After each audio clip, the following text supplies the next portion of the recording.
Saludos chavales, bienvenidos a un nuevo capítulo de Codes Historicum. Bueno, hoy voy a hablaros de la llamada Estela Cántabra de Zurita y el supuesto sacrificio del caballo, que es un texto que os voy a contar, que me publicaron en IETV.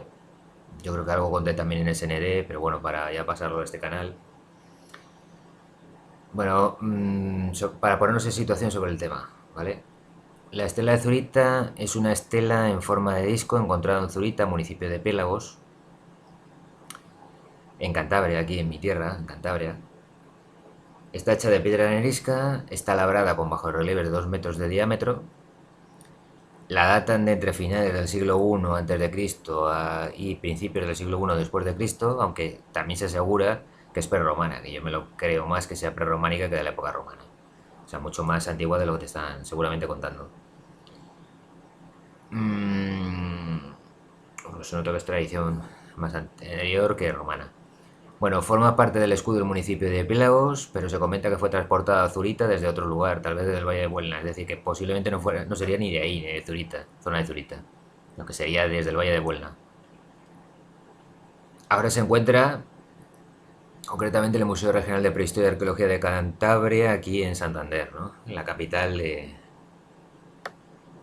la supercomunidad autónoma de la Taifa de Cantabria. Esta chorrada de autonomía. En fin, en uno de sus lados representa un caballo, en el dibujo ya nos metemos, representaría un caballo y dos supuestos guerreros, esto es versión oficial, ¿eh? Un caballo y dos supuestos guerreros armados que parecen estar cubiertos con pieles de animales. Se comenta que puede estar relacionada con la costumbre de algunos pueblos prerromanos que realizaban sacrificios de caballos a modo de ritual. Se dice también que el caballo tiene atadas las patas, además de situar los cascos de las mismas un poco por encima del suelo, y que también nos informan de que la posición de su cuello y cabeza, ligeramente echada hacia atrás, hacen pensar que el caballo intenta recular. Bueno, debajo de esa escena, seguimos con la versión oficial, se observa un guerrero muerto siendo devorado por lo que se dice que es un buitre. Esta última escena está asociada tanto al culto solar de tradición celta como al séquito de una deidad de la guerra, ¿no? Bueno, no estoy de acuerdo con el culto solar porque no todos los celtas reverenciaban al sol, sino que también a la luna, ¿no? En la madre tierra, concretamente a Gaia. Los buitres dicen que llevarían al hombre al cielo y por otro lado también hay círculos concéntricos representando 4 lunas crecientes que te dicen que probablemente se tratase del paraíso al cual llegaría el guerrero. Bueno, hasta ahí lo que te dicen oficialmente. Ahora toca mi versión personal, la mía, mi opinión. Bueno, de Tácito saqué en su momento en su libro La Germania, de Tácito en el libro La Germania, la tierra de los hombres veres, seguramente que es la traducción de Germania, nos dice que era peculiar de los germanos recurrir a los presagios y admoniciones de los caballos. Están cuidados a expensas públicas en los mismos bosques y arboledas, blancos y no alcanzados por ningún trabajo profano. El sacerdote y el rey o príncipe de la ciudad los acompañan tras uncirlos a un carro sagrado y observan sus relinchos y su piafar. No hay otro hospicio con mayor crédito, no solo para la plebe, sino también entre la nobleza y los sacerdotes. Piensan que si ellos son los ministros de los dioses, es decir, los sacerdotes, ¿no? Y bueno, pues los sacerdotes, los hombres religiosos, ¿no? Los sacerdotes y druidas que había cuando aquello y demás, también los había aquí en Cantabria. Si ellos son los ministros, pues aquellos son sus confidentes, los confidentes de los ministros que son los sacerdotes, los caballos. Es curioso de nuevo observar también que el caballo tótem representa para los nativos americanos un ayudante, un mensajero y un precursor. Curioso en América, de una conexión aquí con Europa, ¿no? Un mensajero y un precursor del conocimiento, el llamado por ellos Gran Espíritu, que es básicamente Dios. Vale, ¿qué estoy pretendiendo decir con todo esto? ¿Vale? Pues que la escena del caballo no tiene por qué reflejar un sacrificio de ese caballo. Pues para mí es el verdadero protagonista de la estela. Al animal yo no le veo atado por las patas ni por ningún sitio, y está con los cascos algo por encima del suelo porque se le da la importancia de mensajero de la divinidad, como yo creo que es su misión en la Tierra, en los círculos concéntricos dimensionales. También porque nos quiere transmitir el artista sensación de movimiento. Otra cosa que nos dicen es que tiene el cuello como echado para atrás y que está como reculando. Como he dicho sobre Tácito en la descripción, los germanos observaban los relinchos y el piafar del animal, es decir, se mueve, para adivinar mensajes de los dioses y eso es lo que posiblemente están observando las dos figuras. Y es que los investigadores se contradicen. Primero que es un caballo que van a sacrificar y luego que hay un jinete encima del caballo. Van a sacrificar un caballo con un jinete todavía encima de él. La verdad es que he descubierto que desgraciadamente para mí el estudio de las estelas llamadas cántabras, sobre todo en mi tierra, sobre todo, porque por ahí fuera está lo del Instituto Cervantes, que tiene un estudio así medianamente decente, sobre las estelas llamadas estelas cántabras, deja mucho que desear el estudio. O sea, no hay que poner mucho la mano en el fuego por esos estudios, porque no profundizan mucho, la verdad. Bueno, resumiendo, decía en el texto, aunque durante generaciones se pretenda decir lo contrario, los pueblos germanos, galos, britanos, hispanos o celtíberos son primos, con culturas similares, porque provienen de un tronco ancestral común, que seguramente es la antigua Atlántida, en castellano. Por tanto, son los llamados hiperbóreos, arios, celtas, los famosos Beres de Eleazar, de Alexandre Eleazar, y este pueblo, como nos describe incluso también este hombre, Eleazar, no hacían sacrificios de ningún tipo, y menos de caballos, ¿vale? Pues era un animal sagrado para ellos. Además, no adoraban al sol, los antiguos arios, otra falacia que nos cuentan, sino un dios único, y por tanto el símbolo de la media luna, las lunas crecientes por ejemplo, significan alineaciones lunares y están en la posición en la que precisamente intenta interponerse al sol, astro en el que precisamente adoran los payos según Eleazar, los palechinos, ¿vale? La raza oriental, que se la llama. Entonces ese es el resumen, digamos, del vídeo de este vídeo y del texto que en su momento me publicaron y que ya hablé, no sé si en SND hablé alguna vez sobre ello, bueno, no me acuerdo ya, pero bueno, así ya lo meto ya también en mi nuevo canal. Es decir, el resumen es de que no nos cuenten cuentos chinos y que nos digan que la estela de Zurita realmente se está sacrificando un caballo porque no es así.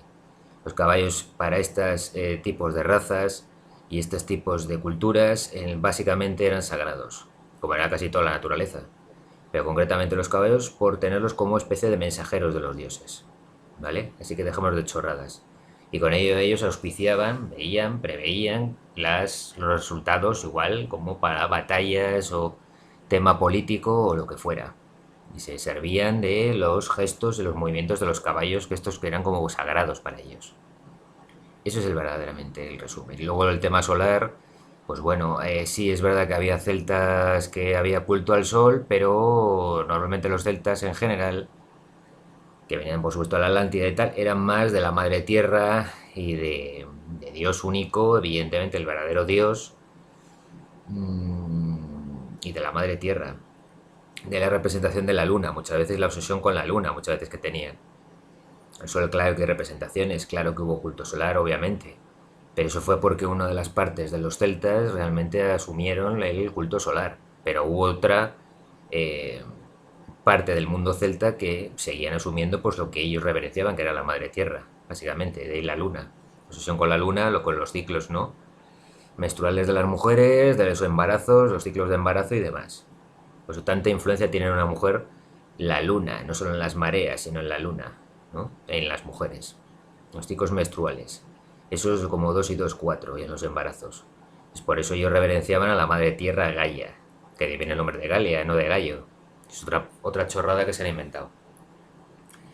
Entonces ese es el resumen, que chavales, quedaos con eso, con lo que os he dicho, con texto que me publicaron en su día, dando mi opinión. Ya veis lo que decía Tácito, con lo que hacían los germanos, que son primos básicamente de celtas, de galos, y porque la división romana es un poco por encima, muy superficial en su momento, lo que te cuenta César y bueno, y sobre todo Tácito lo que te habla sobre el tema del caballo, que no hacían sacrificios, por supuesto, sino todo lo contrario, los veneraban los caballos, sobre todo tenían caballos hasta sagrados, nada menos.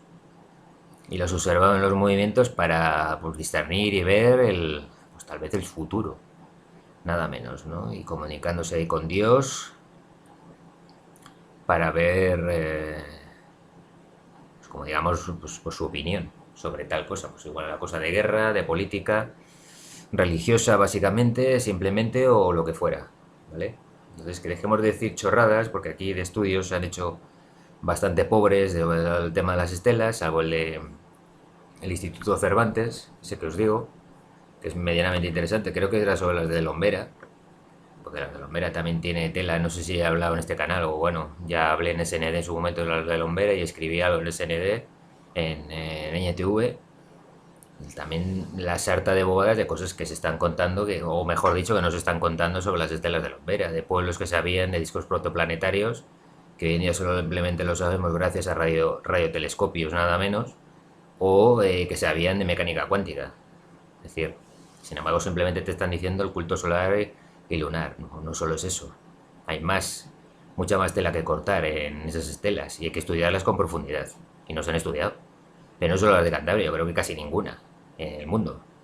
Porque no interesa, porque claro, salen cosas que son muy avanzadas para la época como casi nunca, ¿no? El tema de que sepan de mecánica cuántica pueblos primitivos antes de la llegada de Roma, ¿no? Que se les tiene como primitivos. Y viendo cosas que a simple vista y desde la Tierra no se pueden ver, como son los discos protoplanetarios, ¿no? Que son de creaciones de nada menos que de sistemas planetarios, es el origen de los sistemas planetarios. Bueno, pues esos son gente que tenían esa vista, una vista, no sé, al estilo de Superman o algo así, que podían verlo desde la Tierra, nada menos que discos protoplanetarios, ¿no? Desde la Tierra. La forma y todo. Cuando hoy en día necesitamos radiotelescopios para verlos, ¿no? En fin, es lo que hay, ¿no? Las milongas de siempre. En fin, como siempre os digo, quedaos con eso. Gracias por estar ahí, eh, escuchar mis paranoias. Un saludo a todos. Hasta pronto.